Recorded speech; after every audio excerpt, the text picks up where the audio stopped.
I have always been very interested in cooking, particularly, but also cooking in some of the ways that people have done it for years.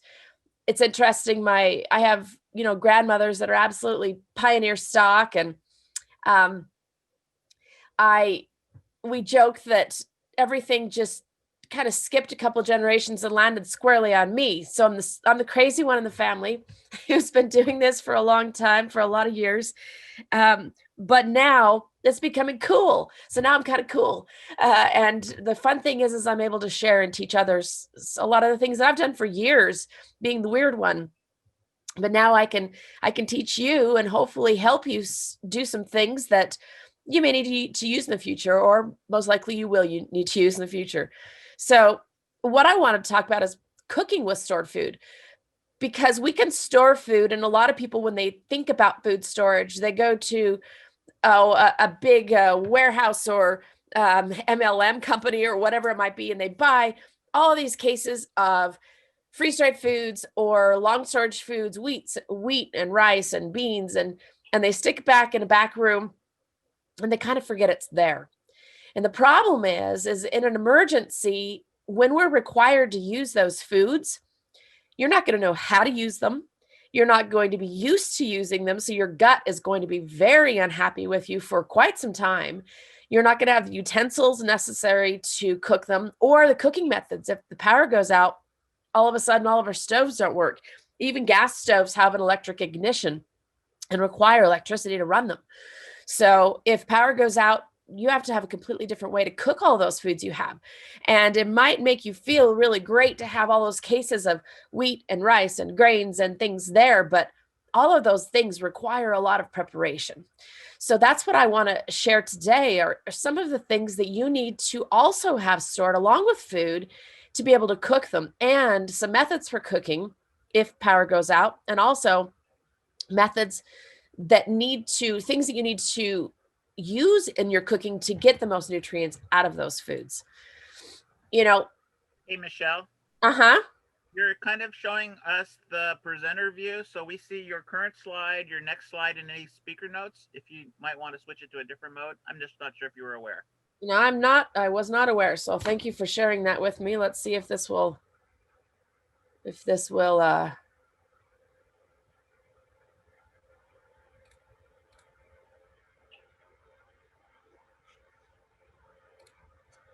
for some reason mine is just on that mode.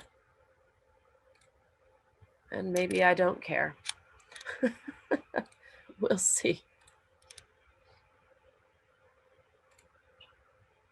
We'll try it one more time here. Let's see if we can't bring it up in the right mode. I don't want presenter view. That better? Yes, full screen now. Great, thank you. Okay, thank you for sharing that. So in an emergency, there's a rule of threes that says that you can survive only 3 minutes without air, only 3 days without water, but you can actually survive 3 weeks without food. The problem is it won't be a very fun 3 weeks. So even though you can survive for quite a while without food, you won't die, but you certainly won't be very effective in that emergency. So for an emergency time, you need to be able to have food for energy. Otherwise, you aren't going to be able to do all the things that are required during that emergency. You also need to have food to be able to keep yourself happy, or at least, if not happy, not in a complete panic mode. And then taste. It needs to taste decent so that you can actually feel okay about what's happening, and you can really focus your energies on all the other things that you need to deal with during an emergency, because there's a lot that you're going to have to deal with. So we really don't want to spend all of our time cooking food and thinking about food and acquiring food and gathering food and stressing about where we're going to get our next meal. We don't want to do that, because there's going to be a lot of other things to worry about and work on. So let's talk about the very beginning of an emergency. What do we start with? The very first thing that you're going to do in an emergency is you're going to use those refrigerated foods first. And Esther talked a lot about what we do without refrigeration. Well, first key is to use up everything that is refrigerated. So you're not going to go down to your food storage room and get all of your canned and dried foods and start using them on day one. That doesn't make any sense. Those are the foods that you're going to use in a long-term emergency. Short-term emergency, you're going to use everything in your fridge because that's going to expire quickly. So go in there, find out what you have, figure out how you can make a meal out of it. Preferably for the first day or two, try to find foods that you don't have to do anything with, that you can even eat just raw or uncooked, or if they've already been cooked, if you have leftovers in the fridge, eat those. That's what you're going to want to start with. Then couple of days in, your freezer is going to become your refrigerator. So you'll move any refrigerated foods that you want to preserve into the freezer, and it'll last another few days as a refrigerator. That's going to be what you're really going to focus on using for those first few days to week in an emergency. Don't delve into those, long stored foods, because you really need to use up the things that are going to expire. The other thing you need to focus on is simple meals during the initial emergency. And, hopefully if we have a power outage, something like that from a large winter storm, whatever it might be, hopefully the emergency is, a week long, 5 days long, that sort of thing before everything's restored. Hopefully that's as long as we have to worry about. Most likely not in the future, but these are steps that you need to think about in those emergencies, whether they're short or long, that we do first. Simple meals that require little cooking. There's going to be a lot of needs that you have to try to address during that first initial emergency time. Again, the simpler the better for cooking. Convert your freezer to your fridge, like I'd said. And then one that you might not know about or think about is to start sprouting. So anytime we're using foods that are either short or long-term stored foods, they're going to be things that are canned, that are dried. Hopefully, if you're doing dehydrated foods or fermented foods or freeze-dried foods, you're going to have some other things that are not just canned and dried foods, but you're not going to have a lot of fresh foods. My other presentation I'm going to do in a little while is going to be on winter gardening, and I'm going to talk about how to get some fresh foods. But this is one of the best. Sorry, I've had a bit of a cold, so I might cough a little here and there. So the first thing to start to get fresh foods, and why do we need fresh foods? There's a lot of nutrients in fresh foods that you just can't simply get in your dried long storage foods. So you need to start thinking about sprouting. Sprouting is going to give you some of those nutrients that only fresh foods can give. Sprouting does not require a lot of special equipment. It also doesn't require a lot of special seeds, because every single grain, legume, nut, seed that you have can be sprouted if it has not been pasteurized, meaning if it has not been heat preserved. So a lot of things like nuts now have actually been heat preserved and they can't be sprouted. But if you have unpasteurized versions of almonds, let's say, you can use those. All of your grains, wheat, amaranth, quinoa, all the legumes, lentils, peas, beans, those all can be sprouted. And by sprouting, like I said, you release a different set of nutrients available, and it gives your body a different type of food that it needs as well. So really simply, all you need to do to sprout is you're going to cover some seeds in a bottle. You get a bottle, you put some seeds in, and don't put a lot in because they're going to grow exponentially. So you're going to put a couple tablespoons of seed, whatever it might be. Let's say you're going to do wheat. You're going to put a couple tablespoons of wheat kernels in the bottom of a bottle. You're going to cover that with water and let it sit overnight. Then you're going to drain it. The best way to drain is to put some sort of a porous cover over top of the bottle. It might be a special sprouting lid. There's all different kinds of things you can use, but you can use something as simple as just a t-shirt, or not a real thick towel, but a thin towel, a tea towel. That sort of thing can be used over top of the bottle, and you're going to just dump it out. You want that porous lid to stay on because you're going to leave your bottle inverted upside down like this picture shows, so that it can continue draining. You want to get all the water off of that. So you leave it at about a 45-degree angle, let it continue draining all of the water out of there. What you're going to do is rinse these seeds 2 to 3 times a day. So you just grab your bottle, dump some water in, shake it around, drain it out again, and then put it back in your container that'll keep it at a 45-degree angle. After about a day or two, you're going to start to see little tiny sprouts coming out of the ends of the seeds. And Those are the little starts of growth. That is what you want. What do you do with those sprouts? You add them on top of foods that you're cooking from your dried food storage. So you cook some rice, whatever it might be, you add some sprouts to the top of that, and it's going to change up the nutritional value and change up what you have in your gut. The foods that are raw, like sprouts, like raw vegetables, raw fruits, they have something called enzymes in them. And the enzymes help to digest the food. When you have dried and canned foods, the enzymes are actually gone in those foods. So when you eat them, it requires your body to use the enzymes that you have in your gut already. If all you're eating is dried and canned foods, you're not going to have any enzymes left to be able to digest those foods. And what you're going to find is that your digestion becomes very sluggish. It's going to slow down. You're going to have things like constipation and stomach aches and cramps and a lot of gas. Those are the last things you want to deal with in an emergency, is stomach distress and gastric and digestive distress. So you need to add enzymes to your gut. One way to do that is through sprouts, because they are live living foods and they will have natural enzymes in them. That's why I'm going to talk about winter gardening a little bit later as well, is because anything you can grow that's still alive, you're going to help your digestive system by including into your diet. So this is something a lot of people don't think about when cooking stored food, is that it's not going to be okay just to eat that all the time, every day, all day long. Your stomach's not going to be okay with that after a while. You have to add some of these live living foods, and sprouting is one of the best ways to do it, because those foods that you have stored often will sprout still. They'll sprout. So that's what you need to start with. So that's for a short-term emergency. Some of the things you start doing immediately. And obviously, a short-term emergency can turn into a long-term emergency. So for a long-term emergency cooking, what you need to be able to do is, first of all, have the right foods so that you can provide your body and your family the nutrients that they need. You're going to need a way to cook them without electricity, because most likely we won't have electricity in some of these long-term emergency situations. And you need to know how to prepare your gut and your kitchen to be able to cook these kinds of foods. So let's talk through a little bit about what those right foods are. These are some basics. You can have obviously a much wider variety than what I've listed on here, but if you have these things, you would be able to survive for quite some time. Rice.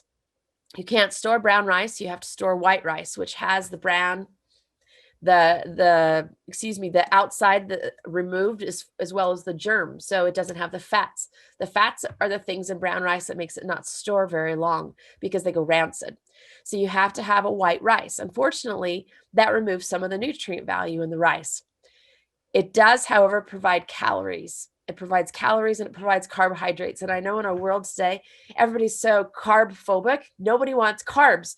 But you know what? In an emergency situation, carbs are a fabulous source of energy, and they're a fabulous source of fast energy, fast burning energy. So you need them to be able to stay up and energetic and doing all the things that you need to be able to do. They also need to be easy to cook, and rice is easy to cook, and white rice is much easier to cook and takes a lot less time. Suzanne, who was our first speaker, mentioned that she lives at about 7,000 feet elevation. And for her, it takes hours sometimes for rice to cook. So easier rice even than just a regular rice is what's called parboiled rice. What that is pre-boiled or pre-cooked somewhat, and so it takes less time to cook. So it's not a bad idea to have some parboiled rice on hand as well. Soft grains are good to have. So flours and cooking grains like wheat, oats, rye, and pasta. You might not think about pasta as a soft grain, but it is a soft grain. And pasta will store for years in storage. Again, it provides calories and carbohydrates, and there are some other nutrients and fillers and fiber that you have in those foods that you need for your digestion. Beans will provide fiber and a protein. It's interesting because beans and rice together will form a complementary protein, is what it's called. So together, those two things will form a complete protein. There's a lot of societies on the earth right now that subsist largely on beans and rice. And they do okay because together those things can form a complete protein. They have a very long shelf life. However, You have to know how to cook them. So pay a lot of attention to what I'm going to explain here in just a minute. Canned or dried meats. Esther showed us great examples of some canned or dried meats. And you might not think that you need them, but they provide protein and fats. And there are not a lot of foods, all of your carbohydrates, your grains, your beans, your rice, they are not going to provide you protein or fat, which are both very essential nutrients. And they're very difficult to get sometimes in long-term emergency situations. So meat is an important thing to store to get those protein and fats. It also gives you variety for your food. Canned vegetables. Canned vegetables, again, don't have those enzymes like I talked about because they're canned, but they are going to give you fiber. They are going to give you other nutrients, other water-soluble nutrients that are very good, like vitamin C. And they're going to give you variety to your food because you can't eat beans and rice every single day, every single meal, and stay healthy without something else. Oils, you need to store oils, but oils can go rancid.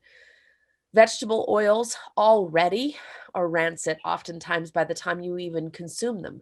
So the very best oils for storage are olive oil, but it must be stored in a metal tin. You can get these in bulk and at a lot of bulk food places in metal tins. You have to have them in a metal tin to have them store long because they have to be completely dark.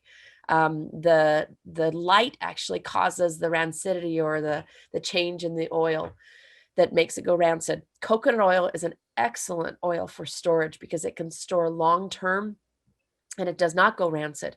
Very, very good oil. That's the one that I have most of my oil storage in is actually coconut oil. You can get it in large quantities. Costco has it in fairly large containers. Store it as dark as possible, but it will store for quite a while. It's going to provide you the calories you need and again those fats. It's so funny. I was raised in the 80s and it was all, fat phobia. Everything that my mom did was to try to reduce fat in our diet because everybody thought the fat was so bad for us. So we have it in our brains, the fat is bad, but fat is absolutely essential for our bodies to work. Did you know that our brains, actually are largely made up of fat and cholesterol? We think that those are such bad things. They're swear words in our world. When they're used incorrectly, they are, but they're absolutely essential for every single one of our cells to work, for our brain to work. And all of our nerves are coated with a myelin sheath that has fats in it. So if we don't have fats, our brains stop working, our nerves stop working, and our cells aren't able to reproduce very well. So we have to have fats. It's not the enemy that we've been taught forever. In a survival situation, it's an essential need. Honey, make sure you store some sort of a sweetener. Honestly, part of that is just to make you happy. It's just to make you happy and make foods taste good. And there are some nutrients in honey. And then seasonings. A lot of the reasons people don't cook with the foods that we store for a long term, the beans, the rice, legumes, all those other things, is because they don't like the way they taste. They're kind of boring. You can make those foods taste amazing with the right seasonings, but you have to store them. You have to think ahead of time about that. And seasonings you can store for a long time. You will be so much happier in an emergency situation if you have stored food or stored things that can help make your food taste better. So these are really important things that you need to store along with the foods that you've stored. All right, this is one thing that I do want to spend just a bit of time on because it's so important. There are a lot of indigenous societies that still do, but also throughout centuries of time, that have always soaked, sprouted, or fermented their food before they've eaten it. And in today's modern day, quick fix, quick meal societies, we've forgotten about a lot of these things. Well, what we've forgotten is that all of these things that we store, wheat, rice, beans, legumes, nuts, seeds, anything that is a seed. And I want you just to think about a seed could I put it in the ground and plant it and would it grow? So let's take a wheat seed, a piece of wheat, a kernel of wheat. Could you put that piece of wheat in the ground and would it grow? Hopefully, yes. There's wheat kernels that they found in Egyptian tombs that they still can plant and they still will grow. Well, why did the wheat kernel in the Egyptian tomb not grow between the time it was put in that tomb and the time we found it? Every single seed is coated with something called phytic acid. And that phytic acid locks up all of the nutrients inside of the seed so that it can be used when it is planted to grow the seed, to grow that sprout. As long as that phytic acid is there, all of the nutrients are locked inside of the seed and they can't be used. So what do? We take that wheat kernel, we put it in the ground and we water it. That water and that moist, damp, dark environment washes off that phytic acid and it releases all those nutrients and then the seed can sprout. So the problem is if we use that wheat without also doing something to get rid of that phytic acid, all of the nutrients in that wheat kernel is still locked up until we've released it. So we grind the wheat into flour. Well, that flour is actually not, the nutrients in that flour isn't very usable because we haven't released the phytic acid yet. It also makes it so that the nutrients you eat along with that flour in your gut aren't very usable to your body. So this is something that all of these societies out throughout centuries learned and did, but we've forgotten. We kind of cast it off as just kind of folklore or things that we don't have to do anymore. It's not true. We absolutely have to do these things. So I did a little video to show you how simple it is to soak. Hello, I'm Dr. Michelle Jorgensen with Living Well with Dr. Michelle. Sorry, sounds a little weird. Uh-oh, I hope it's going to play. Well, if it does. Today I am so excited to show you how simple. Well, if it's going to stall, I'm just going to narrate it. So basically the way that you soak grains, seeds, whatever it might be, is that you simply put them in a bowl and you cover them with water. It's so difficult. Well, we won't make me stop in that view. So we'll go back to this view.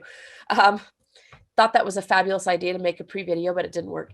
So the way you soak beans and grains and everything else you have is you put it in a bowl and you cover it with water. Now you have to cover it with at least double the water of what you have, because whatever you have in that bowl is going to take on the water and will swell. So when I did that video yesterday, I actually, for the demonstration, soaked some beans. And I thought, well, I've already got them in the bowl. They're already covered with water. I might as well just soak them for tomorrow. So I covered with them with a little bit more water. And then this morning I came out and they were swollen so much that they'd completely swollen outside of the water. So you have to soak with quite a bit of water. The rule of thumb is just soak them overnight. So this is easy. You take, if you want 2 cups of rice tomorrow, you're going to soak a cup of rice tonight and cover it with water by at least 2 to 3 inches. You're going to leave it overnight. That's it. In the morning, you're going to rinse it. You're going to rinse off all of the soaking water and then rinse the grain as well. The reason you're doing that is because you want to wash that phytic acid off with that grain.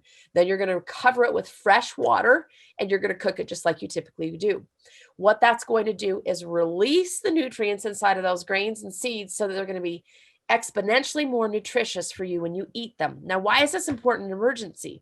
It's so much more important than even it is today, because today oftentimes we have a lot of variety in our foods, but in an emergency situation, we're going to be eating what we have stored, and it may not be very much in variety.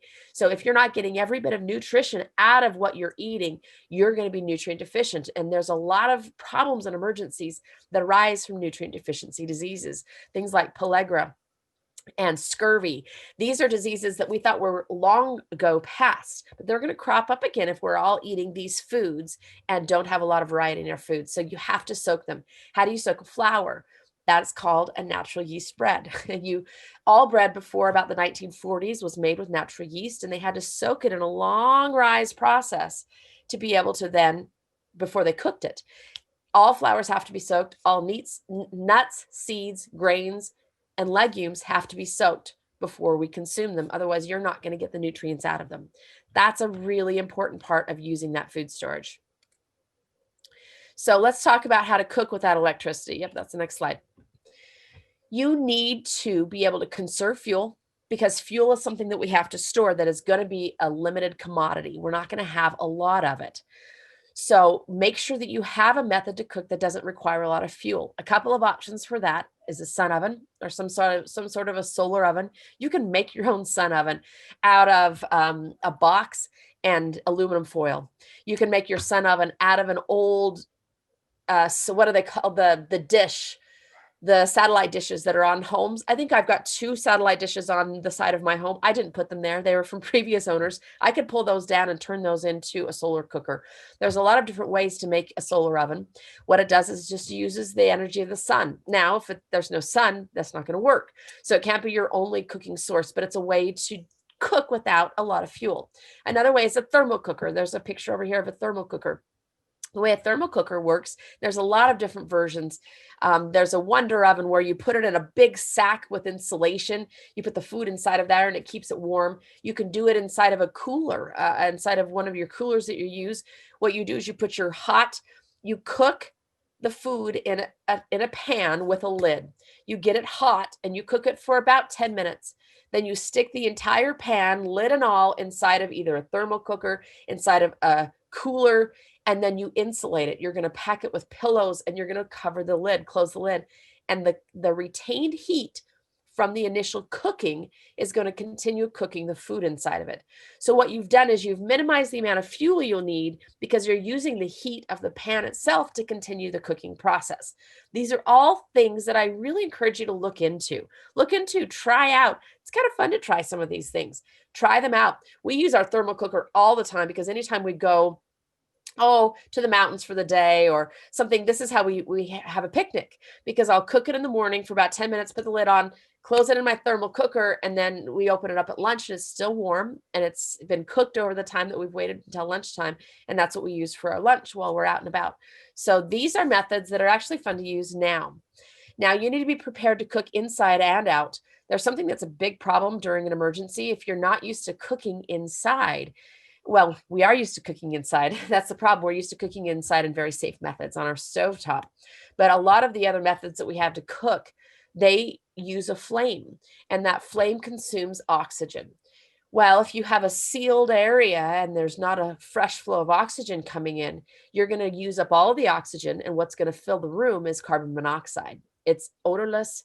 You don't hear it, you can't smell it, you can't see it, and you will just pass out and die. So we have to be very careful about the things that we can use inside. And most of the things we can use to cook without electricity can't be used inside. You need to use them outside.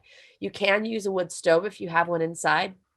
There's a few other things on the handout. I gave a whole bunch of different ideas. I didn't have time to go through them all. Look through that. I want you to pick one method that you can use outside. And it may just be a fire in a pit in your backyard. But if you do that, you have to think, okay, what pan am I going to need to be able to use to cook that? I'm going to need something that's cast iron or something that's really thick.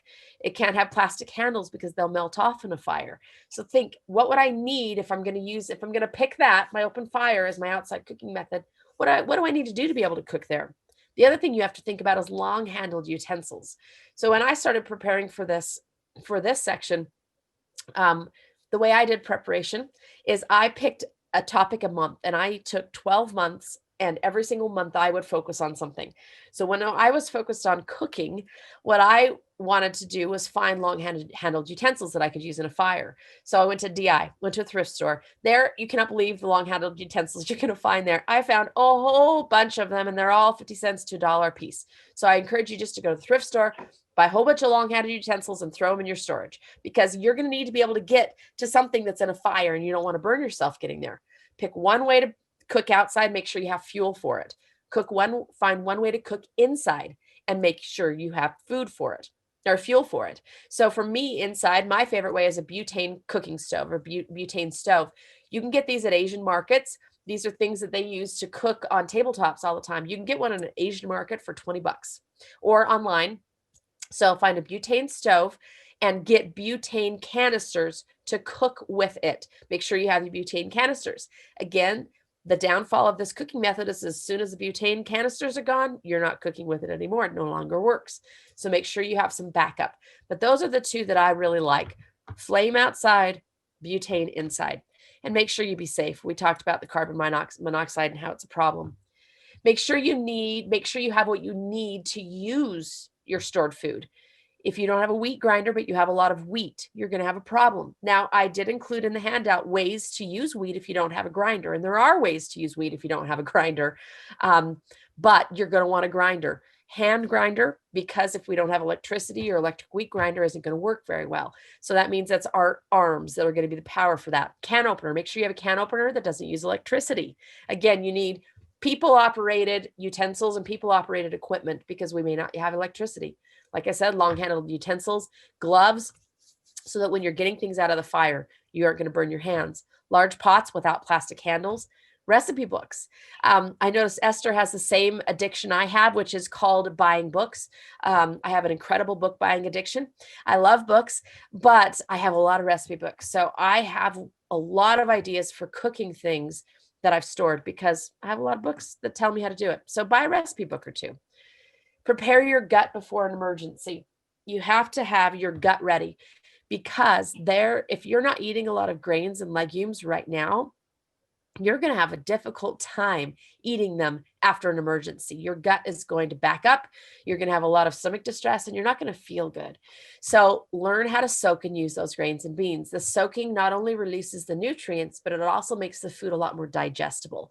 So you just have to soak. I cannot tell you this enough. You have to soak these foods before you use them. Just throw them on your counter overnight, and in the morning, throw them in what you're going to cook them in. That's all it takes. That's all you have to do. Some days I will have 3 or 4 bowls out of my counter soaking different things. I'm soaking almonds to make almond milk. I'm soaking steel cut oats to make for breakfast the next morning. I have a sourdough starter that I have on the counter going, ready to be able to make bread the next day. I'm just always thinking one day ahead of what I want to cook. It's not hard. It's just thinking ahead. And our world just beats that out of us. It beats into us that you can have food today, this minute. You can order it on DoorDash. You can go through the drive up. You can go to the restaurant. You can go to the grocery store and get pre-prepared foods. You know what? That's not going to happen in an emergency. You have to think ahead and you have to be prepared. Add grains to your meals now. You have to get your gut prepared for it. If you have not eaten dried beans, cooked, soaked overnight and then long cooked, if you've not eaten those, you need to give it a try because you may not feel very good after eating it. There's a couple tricks for doing it. Number one, do not add salt when you're cooking those beans originally because the salt actually will make the cell membrane of the bean very impermeable and the water can't get in. So don't add salt. Don't take forever to cook it. But you can add something called kombu. What it is, Kombu. It's a seaweed. And you can store it. It'll last you forever if you just store 1 bag of kombu. You can get it on Amazon. You can get it from any Asian market. Kombu is a seaweed. If you add that to the beans when they're cooking, it will help with gas. You can also add, and I'm going to say it wrong, I think it's epazote. It's a herb often used in Mexican cooking or in Latin American cooking, epazote, and you can add that, which will also help with gas production.